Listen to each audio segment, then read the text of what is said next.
Udumo kuNkulunkulu kweliphezulu nokuthula emhlabeni kubantu abathokozelwa nguye. Baba uNsibanda uyakubingelela ndlalifa ezulu. Ngithi uJesu Kristu inkosi. Siyambonga uNkulunkulu wethu, siyamdumisa abangcwele. Siyambonga kakhulu, akekho ofana naye. UnguNkulunkulu wethu owathumela indodana yakhe yazosifela esiphambanweni. UnguNkulunkulu ngendodana yakhe usenze safanelwa izulu, safanelwa umbuso kaNkulunkulu. Ubungasifanele lo mbuso, kodwa indodana yakhe ngokusifela esiphambanweni isenze safaneleka. Ingakho uJohane oqala chapter 12 ethi bonke abamamukelayo wabapha amandla ukuba babe ngabantwana bakaNkulunkulu. Usumamukele wena uJesu? Usumvumile ukuthi uyinkosi nomsindisi empilweni yakho? Mvume ushabase Roma 10 verse 9 emva kwami.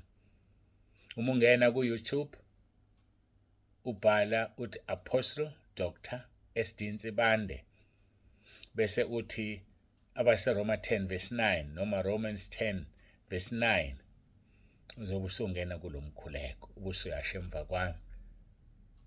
Ngaleyo ndlela usumvumile uJesu. Ngisho selingafika usuku lwakho lokugoduka emhlabeni namhlanje, emva kokuvumela umkhuleko uzongena ugijima ezulwini. Neselele sisamvuma wathi uJesu namhlanje ngizoba nawe eparadise. Usukhathele impilo yakho? Ungazibulali, sikhona. Hayi ungakhomithi suicide. Ungazibulali, sikhona. Sizokhuleka nawe, uNkulunkulu akuthethelele. Iphinde impilo ibe yivalue kuwena. Njengamanje impilo ayisena value. Uthi uma uzibuka uzibona ungelutho. Mhlambe kuze kube manje kade udlala abafana. Nawe uyabona awuhloniphekile. Usuhamba uveza ubuso bakho kubo bonke abafana. Usuphuza utshwala bukusize. Bukwenza ukhohlwa kwesikhashana. Buse ibuye ingqondo ukuthi awuselutho. Kodwa ngifuna ukukutshela mina ukuthi uJesu simkhonzayo uthatha impabanga ayihlalise namakhosi. Uyakuthatha kugeze abuyise ubusha bakho njengokhozi. Kuthi kade ungasabonakala ungaselutho kodwa bese ube utho ngenxa kaJesu. Mhlawumbe impilo yakho awusayithandi. Mhlawumbe ukhuleka kabuhlungu. Ukhula uhlupheka, uhlushwa, ushaywa, kudlalwa ngawe. Mhlawumbe bakuhlukumeza nangokocansi. Kodwa ngifuna ukukutshela mina ukuthi uNkulunkulu uqamba amasu ukuthi umxoshwa angabe umxoshwa kuyena. Mawusukhathele woza kuJesu. Izwi lelo silithola kuMathewu chapter 11 verse 28 kuya ku-30. Nina nonke enikhatheleyo nenisindwayo wozani kimi ngizoniphumuza, usho njalo uJesu. 1 Peter chapter 5 verse 7. Phonsa yonke inkathazo yakho kuye ngoba uyakukhathalela. Uzomtholapho ukukhathalela njengoJesu. Sondela-ke uze kuye, uyakuthanda. Uyakuthanda, uzokwenza impilo iphinde ibe nevalue. Uzokwenza wena uphinde ube nevalue. Mhlawumbe ufana no100 rand othathwe washukwa, wanyathelwa yicathulo. Kodwa uma uthatha uqondise ekushwabaneni kwawo, awulahlekeliwe ivalue kahle kahle use100 rand nje. Ayikakulahlekeli ivalue. Uma engakasho uNkulunkulu ukuthi it's over, it's not over. Kuze kusho yena athi sekuphelile. Usho kanjani ukuthi sekuphelile? Musa kuphuma umphefumulo. Uyakulandela, uyakuthanda, uyozofika ethuneni. Uma ngasemnyango uJesu uyangqongqotha, vula umnyango angene. Uyakuthanda, unjengoba unjalo, wozunjalo. Uhlulo utshwala, usuphuze kakhulu, awusento yalutho. Udla ama-drugs, ubhema ubenzini, ubhema upetrol. Woza kuJesu. Woza kuJesu. Awusakwazi ukulala. Usenkingeni, udlala inkanuko, uzilala wena, and awuyithandi lento uma uqeda. Woza kuJesu. Uzokwenza ube nevalue. Uzokwenza uzihloniphe. Demon leli likwenza ungazihloniphi, likwenza uzilale. Woza kuJesu, uJesu uyakuthanda. Uzophila impilo engcwele, impilo emsulwa, impilo yasezulwini, impilo emhlophe, ungabi nephunga, ungathi ungumfundisi. Kuthi kuthiwa usho umuphi umfundisi? Thusi bani bese usho lo othanda abafazi. Impilo enephunga le. Ungabe umfundisi onephunga. Ungabe umvangelo onephunga. Ungabe ubishop onephunga. Ungabe ikhehla ukuthiwa lithanda izingane ezincane. Hayi kahleni bazalwane. Ake simkhonzeni uNkulunkulu abuyise isithunzi endodeni, abuyise isithunzi kumuntu wesifazane. Lo mama usehamba ehlangana nabo bonke nje abafana abancane. Ben 10 akasahloniphekile akaselutho ngoba nakho nemali yathela. So babuthi mbu abafana baphume nemali ebhekile. Awusento yalutho ngokwabantu kodwa ezulwini unevalue woza kuJesu. uJesu uyakuthanda. Uzovuma nje izono zakho, sithandaze nawe, abuyise ubuntu bakho, abuyise isithunzi sakho, avuselele ubusha bakho njengokhozi, ngoba uyena yedwa othethelela zonke izono zethu. Uyena yedwa welapha zonke izifo zethu. Bekufanele simbonge, simdumise. Uyena osiqhelisa ngomusa nangobubele. Umqhele, i-crown yomusa ne-crown yobubele. Athi verse 5 weHubo 103 usuthisa ukulangazela kwethu ngokuhle. Uzokusuthisa, uzokunelisa. Mina ngikhuluma ngoJesu. Mina ngisho lo wabethelwe esiphambanweni. Ngisho ngonyama yomndeni kaJuda. Iyakuthanda. Sondela kuyona. Sondela kuyo. Uthi uJesu Kristu inkosi. Phinda futhi uJesu Kristu inkosi. Phinda okugcina uJesu Kristu inkosi. Ngesikhathi umvumo uthi inkosi ngazumulo yezulwini kuNkulunkulu Baba. Ngesikhathi umvumo uthi inkosi uyahlanzwa egazini likaJesu. Ngoba umvuma ngomlomo wakho ukuthi uJesu Kristu inkosi uyasindiswa. Hayike sengikhulume kakhulu angakathandazi. Ake sigoqe. Akekho futhi omunye singamguqela. Basho njalo abangani bakaDaniel. Bathi ngeke siguqe Nebukadnezar komunye uNkulunkulu ngaphandle kwalodala izulu nomhlaba. Noma ungasibasa isithando sakho somlilo usiphinde kaningi, kodwa thina ngeke siguqe. Ngoba yena uzongena nathi emlilweni. Uzocima umlilo. Awucime kwelika moya uphelelwa amandla. Usale ebantwini bemangele.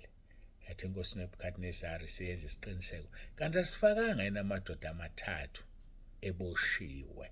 Mind that one, eboshiwe. Uthi ngibone mane akhululekile. Ayazihambela nje emlilweni. Yaza waqhumanga amehlo. Awuthathile ukusondeza emlilweni lizoqhuma ube impumputhi. Kodwa waqhumanga wabo. They just walk right in the middle of the fire. And uJesu Kristu inkosi yethu ayihamba nabo. Ungena nawe inkingeni. Uhamba nawe noma lapho uyakhona. Vuma phila impilo engcwele. Vuma izono zakho uzishiye. Izaga 28 verse 13 ofihla iziphambeko zakhe akayikuphumelela. Kodwa lowo ozivuma zishiye uthola umusa. Ake siguqeni sikhuleke. Sicela umusa kaNkulunkulu. Siyasondela inkonzo. Siyawudinga umusa kaNkulunkulu. Siyayidinga ifavor kaNkulunkulu. uNkulunkulu akubusise. uJesu Kristu inkosi.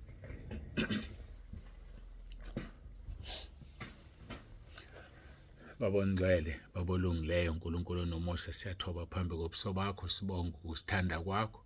Sibonge konke osenzele khona. Sibonge namazwi sesiwazwile emoyeni ngcwele. Akekho bewaplanile. Kodwa ngiyazi azohamba indlela ende. Ngoba khona ukukhuluma naye lo thina singamazi. Usuprofethile emoyeni ngcwele, ubusisiwe ozwayo enze, ubusisiwe ozwayo aphenduke. Ngoba isikhathi asisekho. Sesiphile insukwini zokugcina. Sizobuya Nkosi ulanda ibandla. Okubuhlungu ukuthi baningi abazalwana abazosala ngenxa yokuphola kothando. Kodwa qinisa insali yakho. Uyibophe insali yakho iqine kuba Nkosi ingasali. Siyabonga. Siyabonga. Siyabonga Nkosi Jesu. uJesu Kristu inkosi. Amen.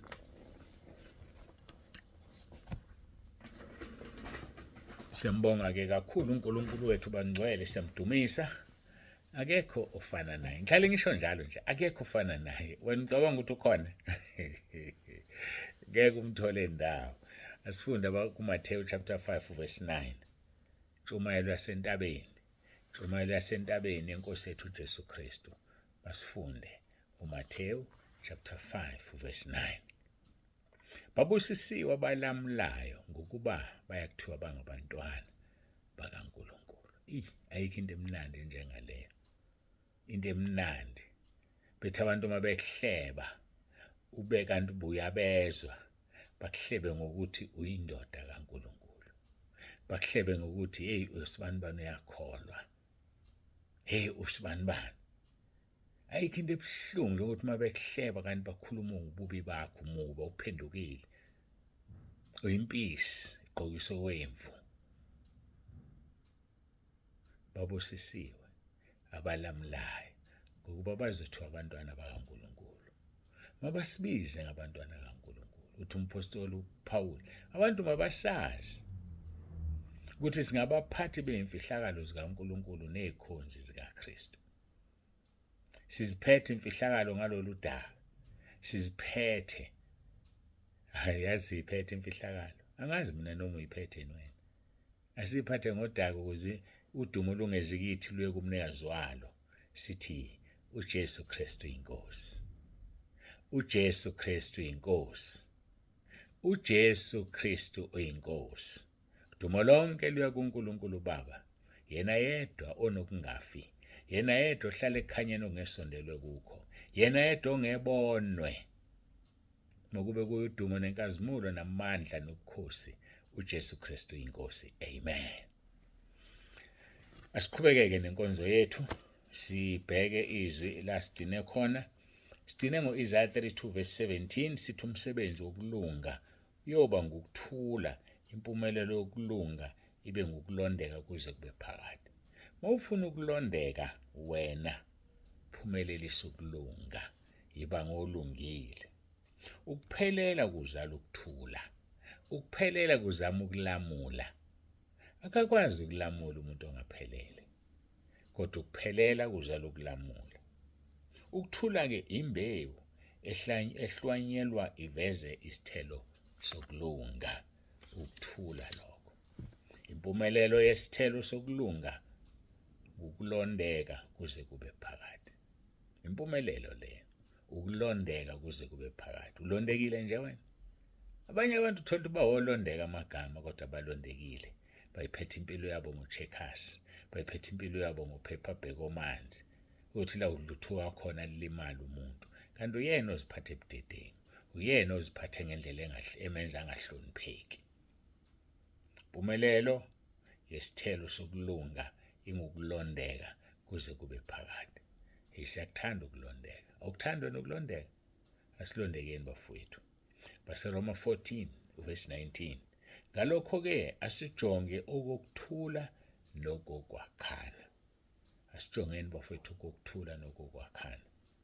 Singazifuni ezinye izinto. Ngayenza into ezobanga ingxabano. Ngayenza into ezoqeda ukuthula.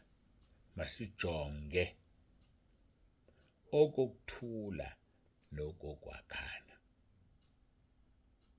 Kusile nje usuwakhe abantu abangaki. Ngisho abantu nje usubakhile. Noma kubalo obadestroyile, uyadestroya wena. Uyadestroya. Ungabi destroy.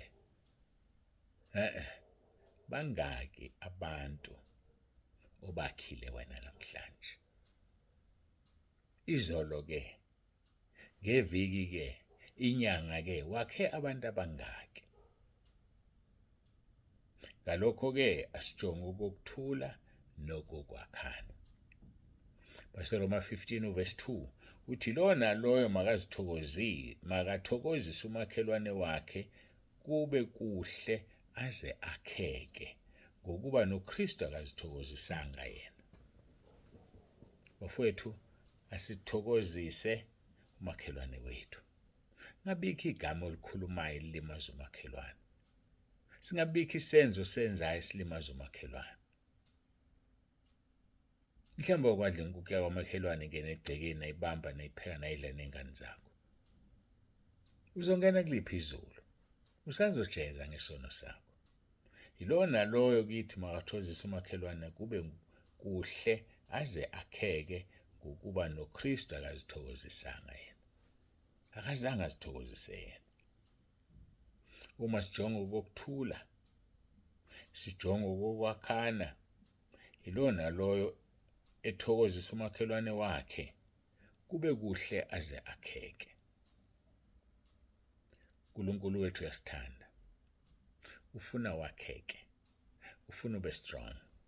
Ufuna wakhe indlu yakhe edwaleni elinguJesu. Zithi mazifika ivunguvungu zinganyakazisi. Ngoba yakhiwe esihlabathini lithi iBhayibheli kuyoba kukhulu kwayo. Kuba kukhulu. Siyambonga uNkulunkulu wethu kakhulu. Asihambeni ekhanyeni bafowethu. Uma sithi sekukhanyeni njengoba yena esekukhanyeni, siba nenhlanganyelo omunye nomunye negazi likaJesu lasihlambulula. Why? Ngoba sinenhlanganyelo. Ngoba sihamba ekukhanyeni. Uyahamba ekhanyeni. Asihambeni ekukhanyeni kaNkulunkulu. Masihambeni bafowethu ekukhanyeni ngoba uJesu wathi yini? Sikukhanya kwezwe. Uma ukukhanya kwezwe uzohamba ekukhanyeni.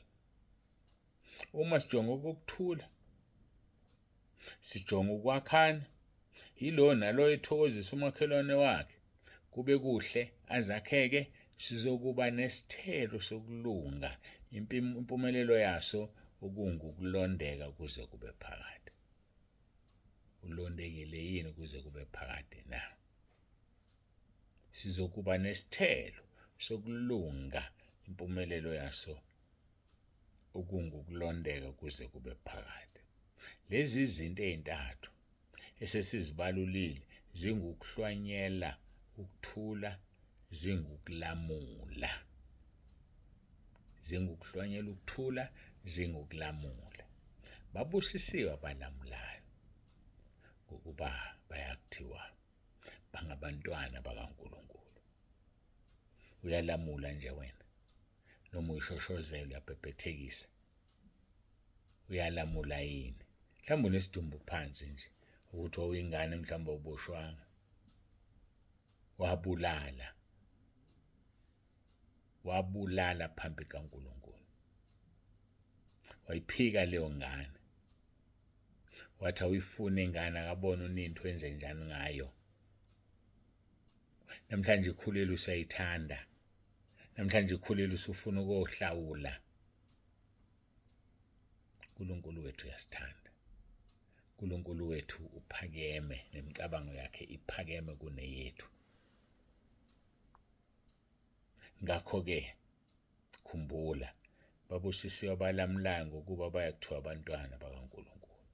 Ngokuba bonke abaholwa ngumoya kaNkulunkulu labo bangabantwana bakaNkulunkulu. Ubani oholayo wena? Ubani oholayo? Uholela kuphi?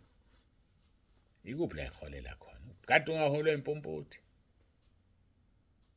Uphaphamisa usesirhogweni. Kade ungaholwa inoma ubani. Ungaholwa abangane bengakholwa. Aholwa noma yini. Khumbula inkosi uJesu. Ikhumbule insukwini zakho zobusha. Ikhumbule insukwini zakho zobudala ngoba izobuya noma yinini. Hayike siyambonga uNkulunkulu wethu, ngiyacela sigoqe sikhuleke simnikeze udumo nangaso lesi sikhathi.